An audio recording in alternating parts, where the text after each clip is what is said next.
Hey up guys, what's going on? Welcome back to York City. I had a thought whilst I was editing yesterday's episode and I've decided to investigate. Now initially, Callum Lascelles wasn't registered for a Premier League squad. Then on deadline day, Hertha Berlin out of nowhere come in with a loan offer for Agueso. So I'm just checking whether or not Lascelles' agent has anyone else at Hertha Berlin. Hartlepool, Hearts, Hibernian, Huddersfield? Nope, just a conspiracy. Had to follow it through just in case. Lascelles just lucky then.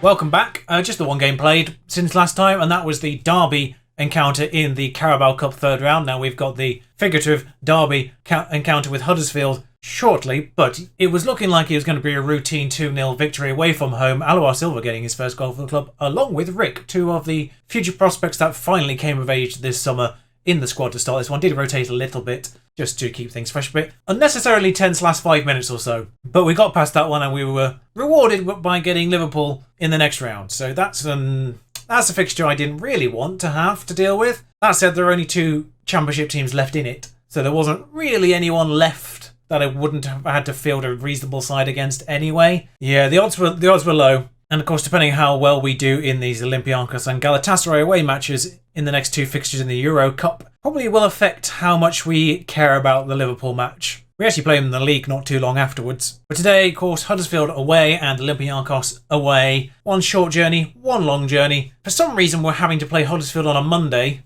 Seems unfair when we have a European commitment in the middle of the week. Nonetheless, we are the last people to play this weekend, which means we can see exactly where we'll end up if we win. Huddersfield would actually nip into 5th at worst with a win here, and we would nip into 7th at worst with a win here. Their manager is Shay Logan. It's a name I didn't recognise, but he had a player face on him, so I did check him out. If you're a fan of Aberdeen, you probably recognise him. Brentford maybe a little bit earlier on. Fan of either of those two clubs, you probably know the guy. I didn't. He's actually a weirdly very good manager, particularly for someone so young. That said, despite the fact Huddersfield are ahead of us in the table, we are favourites away from home. I would love some consistency with these favourite odds. So, for this one, we do have to obviously at this stage treat the Premier League with as much respect as we possibly can. The main change is largely down to injury than anything else. Ebbers backs, of course. So the team for this is Dutra in goal, Saxton on the left, Coleridge and Rick are going to go in the middle. I do prefer one ball-playing defender at the very least, and Rick is the best of those, apparently. Schau on the right and Lentas in the anchorman role. Just ahead of them, Grimes and Seri in the middle. You expect that. Madeira on the left, Velasquez on the right. I did play Coffee the Lonely for that Derby game. Didn't have the greatest of times. Foreman up front. And I am still keeping a good eye on Madeira. He scored 2 early on, but 6.6 for the last 5, 6.71 for the season so far. He's not firing just yet, and it does worry me. Huddersfield's goalkeeper is one that's been touted at me a couple of times by my scouts. Keep an eye on that lad. And of course, as soon as we get into the match, despite being favourites on the pre-match bit, we are immediately underdogs in the team talk. Please have some consistency. I don't care which way it goes, just can you have the line up? But Huddersfield so far this season are this year's Stoke, and admittedly Wolves doing well as well. Both those teams newly promoted. I suppose actually there was two teams that got promoted last year that did well, us and Stoke. But 25 minutes or so gone, nothing's happened. Or we've got to almost 40 minutes before seeing anything. Schau on this right hand side has put it inwards to Lentas in the middle. Two players over here, I'm looking like they could do some damage if they get it over here eventually. Schau poised on that right hand side too, ready to go. You can sort of see the way we line up in almost an arrow shape as we go forward here. You all saw it at the end of last episode, I think it was, where we had 5 people in the box and one lurking just outside, ready to smash it in. But Coleridge now moving forward, Madeira on this left-hand side. Saxon's made a run. No one's going to use him just yet, at the very least. Velasquez on the right instead. If we can get it inwards. He's got past Diallo, but I'm not sure number 7 is going to pose a little bit more difficulty. Madeira, we've called him out. He scored. And as I said, a win here takes us 7th, ahead of Southampton, of course, who bested us last time out. But yeah, Velasquez gets past Diallo, who seems to just almost trip over Velasquez. Madeira chests it down and dinks it into the far corner. Actually, really well taken, that goal. Seeing it in 3D, mightily impressed. Wasn't the best defending, the fact he was allowed to take that shot, but we'll take any break we can get, because we've got to play a lot of games right now, and if we can get a bit of luck here and there, that'll be fantastic. Things are going well, you're capable of even better. Now let's not forget, we beat Huddersfield when we were a League One side. No matter how well they're doing right now, we should have the nous to get past them here as well. Diallo's charging, looking to atone for his mistake. Velasquez is taking him, ironically. Jones back to Holgate, who's just come on. Fortunate ricochet back to Jones, and it's got to Diallo back post, and he has atoned for his mistake. Well, that's not great. Instant reply after the break from Huddersfield, almost. I say instant, it's 3 minutes in. Feels instant to me, though. This, though, is an incredibly fortunate rebound from this failed cross. Actually ricochets back off Holgate to Jones. But realistically, we should be doing better dealing with that cross as well. We feel a little bit unlucky after I've just talked about being lucky. That said, they are on top of this. We do need to do a little bit more here. I'm not a fan of what Saxton's doing right now, so we're going to get him off on the 50-minute mark and we'll see what happens. Madeira's put this one in. Rick's at the back post. He's put it in for a second goal in 2 games. He might have to start going forward. So far, he's a bit of a tricky Ricky in the box because I've played him twice and that's the second time he scored from a set piece. Loving it. Seriously, honestly, if one of these 3, well, one of them's gone alone now, but if either Alois Silva or Rick come good this year, straight off the bat, then I'm going to be so pleased. If both of them do, I'm going to be overawed.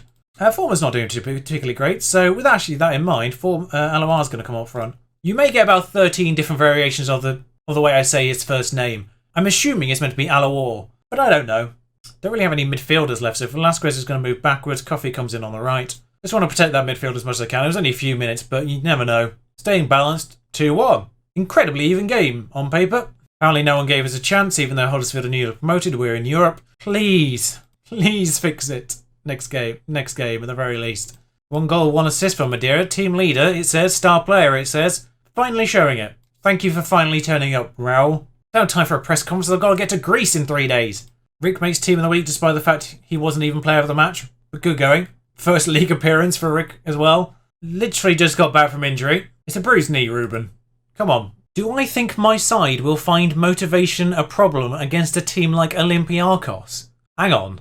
Has Greek football fallen that far that they're treating Olympiacos like they're a League One side? I said something about doing a potential save in Greece once this one's over, or the stream one's over. I haven't decided where I'd prefer to do it, but that only makes me want to do it more. Now, I rested a select few players after that last match, and suited all the trick, everyone's basically on 95%. And the only two changes I'm going to make from the team that beat Huddersfield is stick Wilson in the defensive midfielder role and Medina in the defensive line itself proper. Got to use those youngsters a little bit more sparingly. I say youngsters as if my entire team isn't under 25 almost. Their formation threw me off about the number of players they actually had on the pitch there for a second. I thought they were only fielding 10 players. But a front line of Poulsen and Batshuayi has to be asterisked by remembering that this is 7 years in the future. Both 33, neither as fast as they probably once were. That said, he's got 13 in 26 for Olympiacos. Maitland-Niles a right back, by the way. Wait, is that Oliver Burke as well? What a bizarre career Oliver Burke's had. West Brom at the start, of course, but Rangers, Astana, Stoke, PAOK, Olympiacos. He's been all over the place. Let's get things kicked off in Greece, and there's a immediate highlight from the kickoff. You love to see it, although it does fill you with dread at the same time when you're the one actually commentating over it. Papantsimas, great name, by the way. Rogerio is, well, that's not the greatest of passes, and Shaw's intercepted that one. Velasquez is going to charge through the middle, give it to Madeira on the opposite side. Realistically, the inside forward role's not that dissimilar to the Mazzala role, in a way. Operate in a similar capacity, in a similar space of the pitch, but never mind. Grimes has put it in. Velasquez at the back post, just wide. Sort of the resulting positions, obviously a little bit more advanced, but they do share a patch of the grass. Velasquez has just headed wide again. I can see, though, Napoli have taken the lead against Galatasaray. Saxton's ball into the box. Medina's there. Medina, I'm not sure what happened initially, but he got the second ball and smashed it in. IFL corner. It happened so quickly, I almost missed it. So Saxton takes the corner. Probably shouldn't be. Maitland-Niles misses that one, and yeah, okay, so it wasn't actually Medina that got the touch initially, but he was the one to react to Maitland-Niles' touch. Saxton probably shouldn't be taking the corners, though, because he's meant to be one of the two staying back. Just fix that one. And away we go again. There's some shuffle around here, and it's another corner, in fact. Seri takes ones on this side, so there's no issue there. Grimes, though, in the middle of the box. No idea what the defence was doing. It's 2-0. What happens to Olympiacos' defence here? Because one person points at another person, and then Grimes just waltzes straight into the middle of the box. Almost like we caught them mid-conversation. Anyway, Shao, half an hour gone. Rogerio has made a mess of that one. Shao threw a little bit more. Has to deal with number 6, though. Velasquez. Seri, that's gone a bit weird. It's bounced forward to Poulsen. We've got the numbers back again, though. Papantsimas, love that name. Xiao's got the on the end of this one as they head it forward to Velasquez once more. Actually, I'm not sure what Xiao's heading ability is. I know his jumping reach is awful, but I'm not sure about his actual heading. Grimes to Velasquez on the far side there. Because I know on the opposite side, Bradley Saxton's isn't great either, but his heading ability is fantastic. Seri's made it 3. Just whipped across to Velasquez. Has to chase it a little bit, but has enough time to play a trick shot off the defender and get it to Seri. I mean, wonderful assist. I don't know if he meant it. I presume not, but we'll pretend he did. Like something you see off Big Break. Now there's a reference you weren't expecting. Levitt puts this one in. A-hand at the near post, headed wide. First thing we've seen from Olympiacos, chance-wise, but only their second shot. And I really was not expecting to be in this position this early on. I'm going to assertively say I'm pleased with how you're playing. I feel like it has a different tone if you do it assertively than passionately. I almost feel like the assertive, I'm pleased, keep it up lads, is a better don't get complacent than don't get complacent. But Gonçalves, forward to Grimes, just playing it between each other there. Seri, why not? I mean, we're 3-0 up at this point. Just don't let it become 3-1 and then things get a bit more tense. Xiao, Velasquez, just puts it in. Foreman, ricochets. Seri, ricochets. 2 great blocks. 2 great blocks for the price of 1. Okay, so the second half a little bit quieter than the first one. Francois Camano's come on. Recognise that name, along with Bittencourt. And there's Oliver Burke, experienced winger. I mean, his passport's full, at the very least. Seri, though, that's 4-0. I mean, Seri's a sensation. Seri-sation, if you will.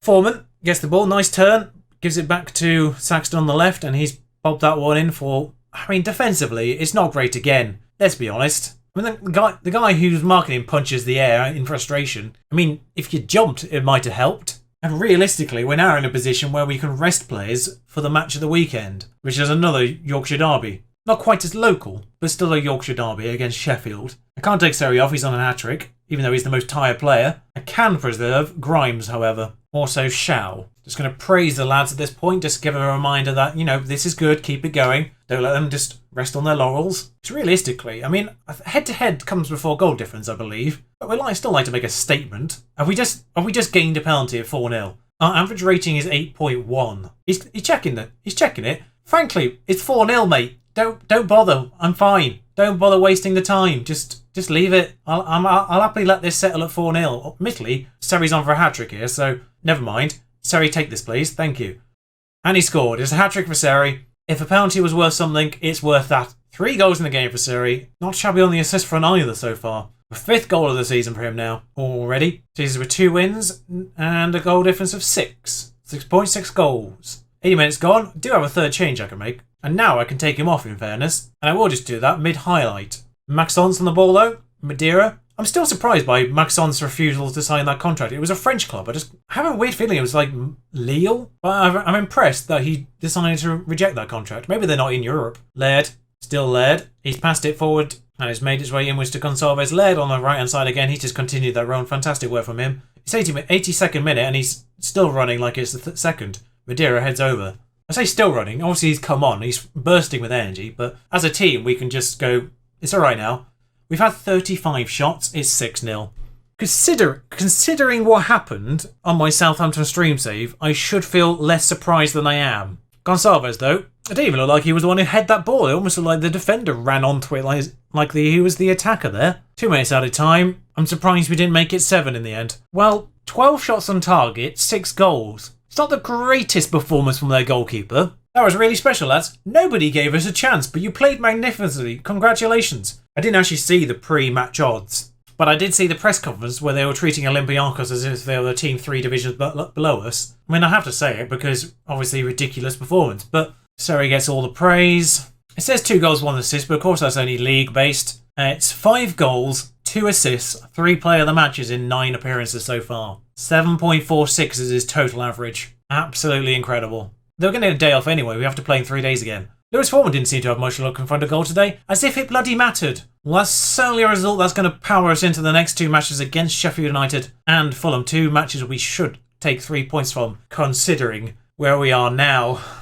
It's a lot to process, in fairness. I'm still adjusting to how good apparently we are. So, that said, the Carabao Cup I don't really care all that much about. Obviously, it's a route into Europe again should we fail. I'm in 2 minds about which 2 matches I want to bring you next, because I want to bring you a match against all of my European opponents. Obviously, in this first year in Europe, that's important to me. but it's whether or not we do the away match with Chelsea or the home match with Liverpool. Just scrolled a bit further forward and I think I've decided my answer already, actually, because there's a very tasty doubleheader with Tottenham and Chelsea, provided neither of those matches move for whatever reason. So next time round, I'm actually going to play through a fair amount and bring you back for the Galatasaray home match and the Liverpool home match in the Premier Division. We'll see you for that. Until next time, ta-ra!